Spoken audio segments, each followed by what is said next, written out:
Karena kami merasa bahwa masih banyak teman-teman disabilitas yang jumlahnya 28 juta di Indonesia. Yang benar. Yes, tahun ini. 20 juta kan hampir 10% dong. Hampir 11,7%.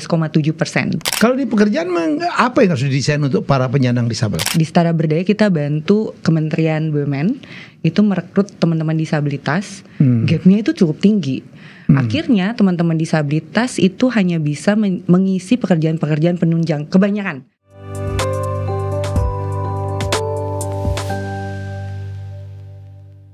Ya, ini episode harus buat kita semangat, makanya saya pakai merah nih. Yes.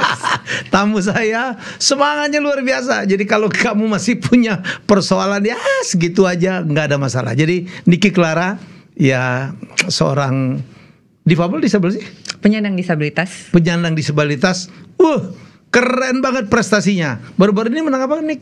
Kemarin itu Yang baru mendapatkan Woman on Top. Yes, 10 Young Entrepreneurs dari GCI. 10 Young of Entrepreneurs dari GCI. Aku nonton di IG tuh. Iya. Sorry, Woman on Top lagi saya. Waduh. Saking semangatnya saya. Itu penghargaan internasional. Penghargaan GCI dari Indonesia kepada 10 entrepreneur yang berjasa di industrinya masing-masing. Salah satunya industri sosial, itu aku. Wow.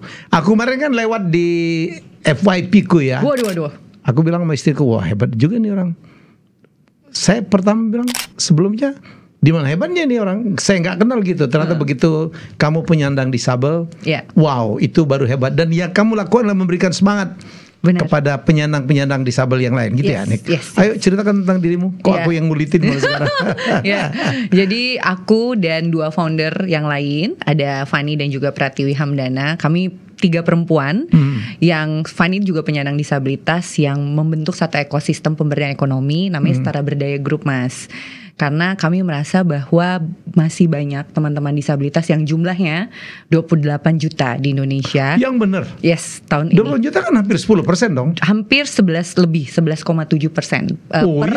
per sensus terakhir. Yang benar. Ya. Itu persensus terakhir. Itu naik awalnya 2020 itu masih sekitar 23 juta. Yang masuk dalam golongan penyandang disabilitas itu disabilitas bidang apa aja ya? Ya, jadi jenis disabilitas ada 4, Mas. Ada disabilitas fisik, sensorik, mental, dan intelektual. Gitu. Jadi dan Indonesia ini akan terus meningkat karena 3 hal. Yang pertama karena bencana alam, bencana alam dan juga kecelakaan tinggi, kecelakaan lalu lintas. Termasuk kecelakaan kerja ya? Ya, kecelakaan kerja termasuk di situ. Yang kedua adalah masalah gizi, dan yang ketiga adalah masalah usia. By 2050, sekitar 50% populasi di dunia itu akan elderly age. Dan emang disabel juga mereka? Elderly age memang bukan disabel, tetapi berpotensi menjadi disabilitas. Gitu. Makanya kita sekarang tuh udah bukan ngomongin bagaimana mempersiapkan lingkungan inklusi, tetapi kita sekarang tuh seharusnya membicarakan kaitannya bagaimana menciptakan universal design. Jadi di industri apapun tuh udah membicarakannya universal design di sisi pekerjaan, pendidikan, sampai dengan mobilitas gitu. Kalau di pekerjaan apa yang harus didesain untuk para penyandang disabel? Nah, problemsnya adalah penyandang disabilitas dan juga pekerjaan itu pasti ada satu masalah, yaitu gap kapasitasnya. Kalau kita membicarakan gap kapasitas kan tarik mundur lagi ke pendidikannya nih, Mas, gitu. Jadi kalau menurut aku ini adalah suatu hal yang nggak bisa memberikan akses, kemudian abis itu selesai nih penyerapan. Yang harus diselesaikan dulu adalah gapnya sebenarnya, gap kapasitas. Tidak hanya membangun rampway atau toilet khusus untuk para disabel, tidak cukup. Tidak cukup, karena gap kapasitasnya tuh yang menurut aku masih tinggi banget. Karena di Setara Berdaya kemarin kita bantu Setara Berdaya. Di Setara Berdaya kita bantu Kementerian BUMN itu merekrut teman-teman disabilitas. Gapnya itu cukup tinggi. Akhirnya teman-teman disabilitas itu hanya bisa mengisi pekerjaan-pekerjaan penunjang kebanyakan. Walaupun aku bisa katakan adalah beberapa yang mengisi manajerial ya, tapi memang kebanyakan teman-teman seperti abang kita di GI dulu ya, almarhum Bang Handri Santiago. Iya. I miss him so much now. Yes, indeed. Dia luar biasa. Bayang jadi presiden GE. Yes, indeed. Sambil di kursi rodanya ya. Iya, luar biasa. Dan dia memberi semangat kemana-mana. Ya, walaupun secara general gitu ya, populasi terbanyak teman-teman disabilitas bisa ngisinya ya pekerjaan-pekerjaan penunjang. Makanya yang kami lakukan di Setara Berdaya adalah membuka kesempatan bagi teman-teman disabilitas pilihan nih. Ada loh pekerjaan-pekerjaan yang bisa salah satunya jadi afiliator. Kemarin kita baru selesai nih untuk melakukan pendidikan afiliator bagi teman-teman disabilitas. Jadi di rumah aja kita sediain peralatannya, kita bukakan untuk pintu-pintu ke perusahaan, mereka jadi afiliator gitu. Kayak kemarin saya mewawancarain satu orang Rusia yang di Singapura. Yes. Dia bikin virtual assistant, VA. SGB ya, SGB VA ya. Ya, SGB ya. Singapore Guidebook. Kamu kenal ya? Tanya. Saya nggak kenal Tanya. Saya kenal salah satu yang alumni Catherine Viria, itu sama-sama orang lulusan SMA bareng, SMA Sanur dulu. Oke, ya. Jadi ini menarik juga tuh. Jadi banyak sekali profesi-profesi yang bisa dilakukan dari rumah. Yes, benar. Dan tidak terlalu memerlukan fisik yang sempurna ya. Yes, benar banget. Jadi kita memberikan teman-teman disabilitas tuh kesempatan-kesempatan ini loh, banyak loh pilihan-pilihan pekerjaan yang kalian bisa lakukan. Gak harus jadi PNS, gak harus kerja di BUMN ataupun kerja di kantor, kalian bisa juga di rumah dan juga mendapatkan income gitu sih Mas. Nih, kenapa kamu semangat banget ya? Jadi nggak merasa bahwa kamu ada sesuatu yang berbeda dari orang normal? Karena aku tuh dulu tuh mungkin ini privilege ya, aku selalu bilang ini privilege yang dihadirkan Tuhan kepada aku, karena aku diberikan support system yang sangat luar biasa. Support system? Ya. Support system yang sangat luar biasa, yaitu keluargaku, mama papa yang agak unik ya keluargamu ya. Yes. Ibumu orang Sangir, papa Edwin, papa orang Edwin Manangsang, satu keluarga. Halo Om Edwin. Edwin kecil aku sama dia sering main bareng di rumahnya. Itu adik kelas gue tuh. Kamu di Priok sempat? Iya, dulu di Priok karena papa dulu di Polres Jakarta Utara. Nah, papaku tuh orang Madura. Papaku tuh orang Madura. Jadi terbiasa dengan bagaimana kultur Pancasila Indonesia gitu satunya Jawa Timur, satunya Sulawesi Utara. Jadi mungkin kalau Mas Helmi merasa suaraku tinggi, itu memang Madura itu udah memang dari Maduranya rootnya. Rootnya gitu ya, sama-sama orang pantai kan, saling teriak gitu. Dan bekerja keras, yes. Itu Madura banget tuh. Itu Madura. Dan mamaku juga, karena aku ditinggal sama papa tuh lulus SMA. Opa udah gak ada? Udah gak ada. Wow, udah. Jadi mama single mother gitu ya. 3 anak perempuan dan 1 anak laki-laki ya. Aku melihat mamaku tuh mengajarkan bahwa as women, kamu harus berdaya di atas kaki kamu sendiri, karena kita nggak tahu nih kapan laki-laki atau suami kita meninggalkan kita, terlepas dari apapun alasannya gitu kan ya. Dan semangat itu muncul apalagi ketika aku tuh bilang ke diriku, kemarin juga diwawancarain, Setara Berdaya tuh wajahnya mungkin sering aku, tapi bukan aku nih figurnya, aku ini penjaga arah dan penjaga harapan. Makanya kalau aku bilang, karena ketemu sama teman-teman disabilitas itu kan banyak banget teman-teman disabilitas itu yang sering dijanji palsu gitu loh Mas. PHP. Ya nanti kamu dapat pekerjaan, nanti kamu dapat bansos, tapi nggak kejadian gitu. Tapi gimana caranya ketika mereka masuk ke dalam ekosistem kita, harapan itu masih ada. Makanya kan aku yang harus semangat nih, dan semangat itu juga aku tularkan kepada tim-tim, kemudian pada fasilitator yang ada di daerah-daerah, supaya itu juga ditularkan kepada teman-teman disabilitas dan perempuan. Ada berapa anggota? Kemarin kita baru update tim IT, totalnya itu 87.000. Good. Tapi masih banyak banget dari 28 hanya juta. 80 dari 28 juta. Iya, masih. Jadi kalau orang lihat kayak wah 87.000 tuh dikit. Karena dia 28 juta gitu kan ya. Kan banyak permasalahan-permasalahan yang kalau aku bisa bilang teman-teman disabilitas, satu itu masih diumpetin gitu ya dari keluarganya.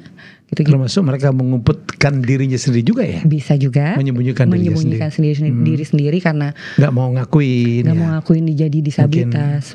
Mental block. Yes, mungkin malu. Benar gitu. Jadi semangat itu menurut aku yang harus aku tetap pegang supaya harapan-harapan teman-teman disabilitas yang masih tetap terjaga gitu.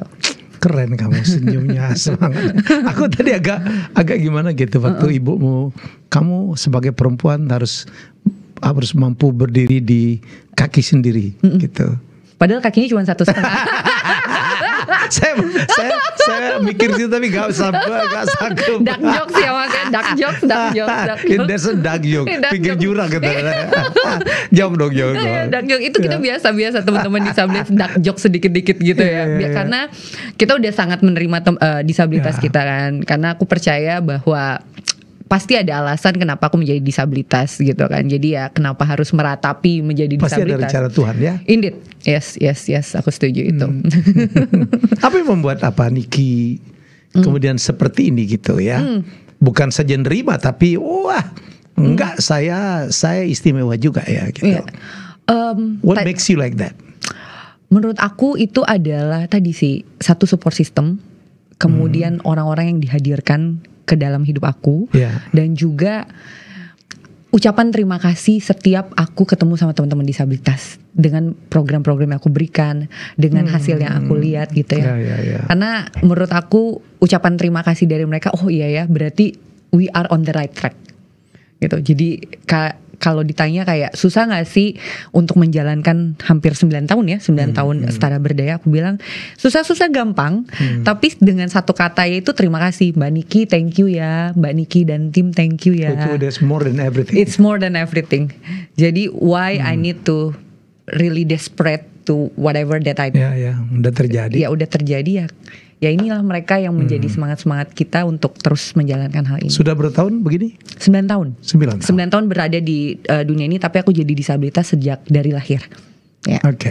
Nggak perlu ada yang diratapi. Tapi pernah dong satu masa kamu down banget. What is your your lowest point, Niki? Losing my father.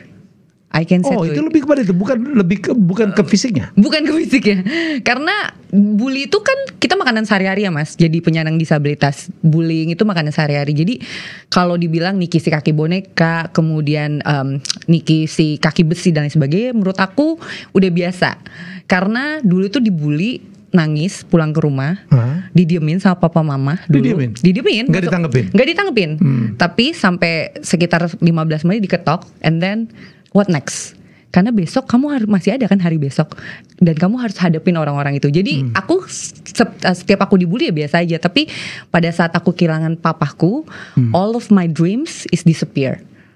Gitu. Jadi kayak karena aku lebih dekat sama papa gitu kan. Mungkin anak perempuan kali ya dekatnya sama papa ya. Kamu the only Enggak, ada papa, ada kakak sama adik itu perempuan juga. Cuman aku yang lebih close karena kita sama-sama suka diskusi kaitannya dengan politik.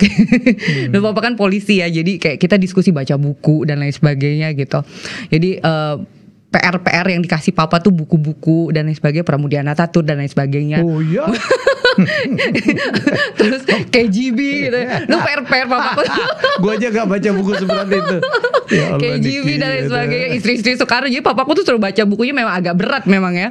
Jadi pada saat papaku meninggal, jadi aku langsung kayak all of my dreams need to reshuffle gitu ibarat kata.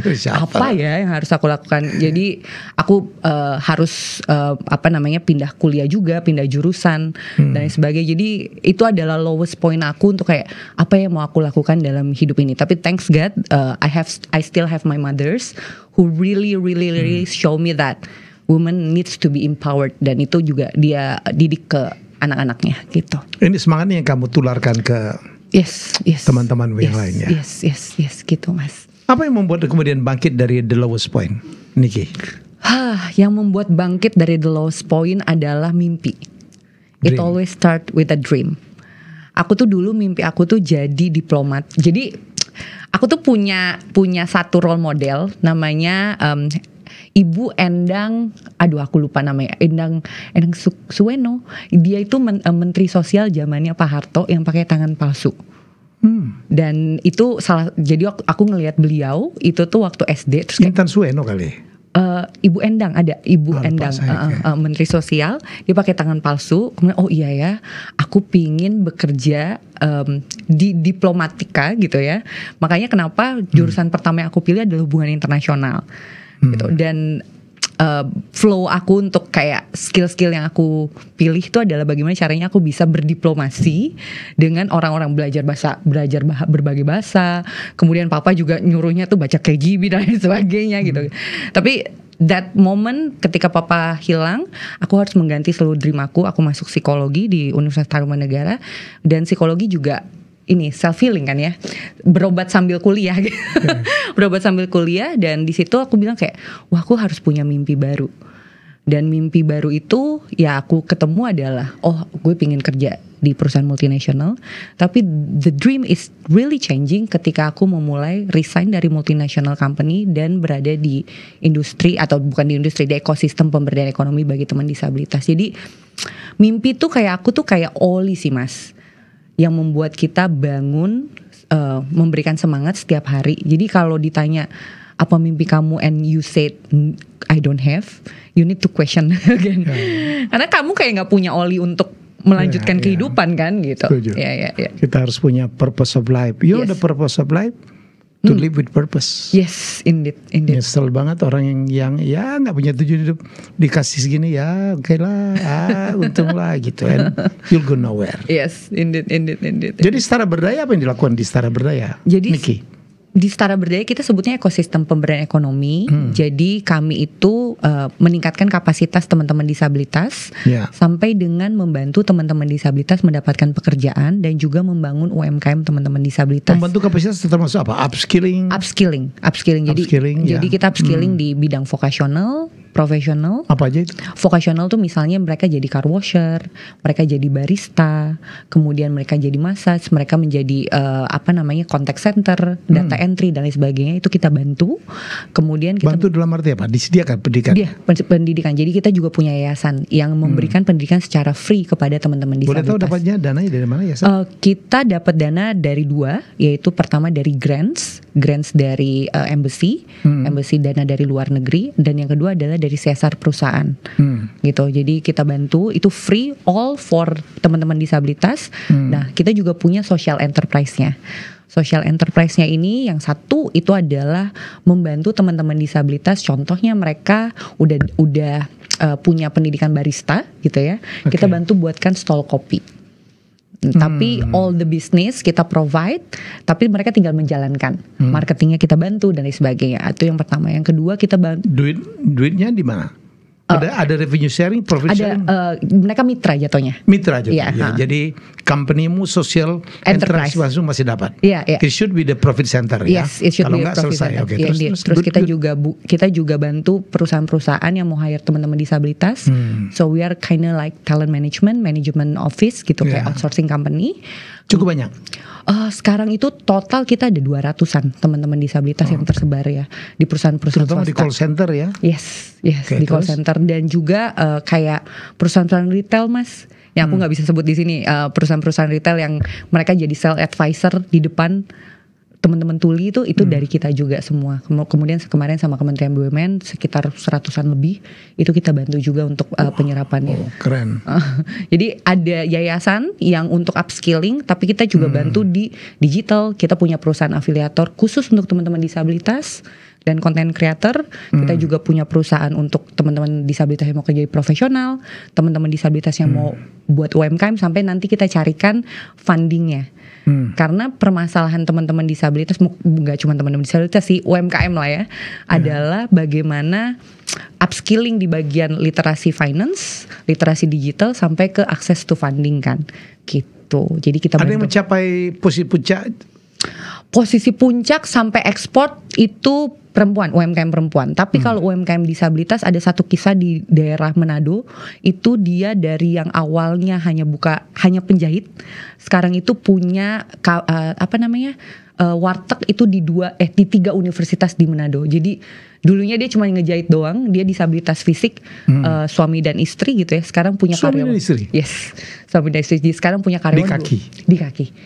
punya karyawan 20 dan banyak kisah-kisah lain yang menurut aku kayak wah ini sebenarnya yang lebih semangat sebenarnya teman-teman disabilitas yang masuk di ekosistem, bukan aku doang gitu. Kalau secara profesional jabatan gitu ada yang juga mencapai posisi puncak kayak Bang Henry dulu ya. Kalau sekarang semuanya masih dalam entry level sih Mas. Karena baru? Iya karena baru ya. Karena kan undang-undang di Indonesia aja Undang-Undang 8 tahun 2016. Berarti kan baru sekitar 9 tahun ya. Dan aku startingnya itu 2017 di dunia ini. Jadi the culture still trying to solve the problems. Oke, saya pikir kalau ada yang di rumah mungkin ya masih ada yang ngumpet atau nggak percaya diri, mental block gitu ya, mungkin ingin mendapatkan bantuan dari Yayasan Setara Berdaya, mereka harus kemana, Niki? Follow aja Instagram Setara Berdaya. Setara Berdaya. Yes, follow Instagram Setara Berdaya karena di situ kita banyak sharing terkait dengan program-program. Karena sekarang kita juga lagi bersama untuk memperkenalkan AI buat teman-teman disabilitas. Sebenarnya awareness AI itu menurut aku untuk teman-teman disabilitas mungkin mereka sudah aware, tapi kita lagi mengarah bagaimana sebenarnya rencana strategis pemerintah kaitannya sama AI tidak melupakan teman disabilitas gitu sih. Saya lagi mau bikin akademi AI di mana nanti pesertanya dalam less than 3 months bisa membuat video-video yang very real. Wow. Jadi tim saya baru saja memenangkan festival film AI di Cannes. Wow. Ya, jadi teman-teman saya ada sebagian dari luar negeri ya, ingin berbagi gitu. Jadi kita punya storyteller yang baik dalam bidang video. Wah. Jadi bolehlah nanti kita kerjasama. Boleh nanti kita. Jadi itu bisa dilakukan di rumah ya kan? Yes, indeed. Jadi menurut saya sih you don't have to go everywhere. Yes. Ya, jadi saya mungkin akan bilang sama teman-teman saya. Ya, monggo Mas. Oke.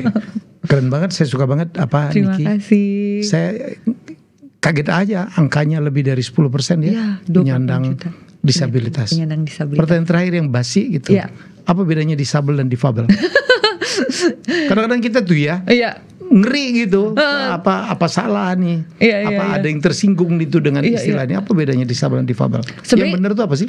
Sebenarnya kalau konteksnya dari Convention Human Rights People with Disability (CRPD) itu menggunakan kata people with disability. People with disability. Disabilitas dong.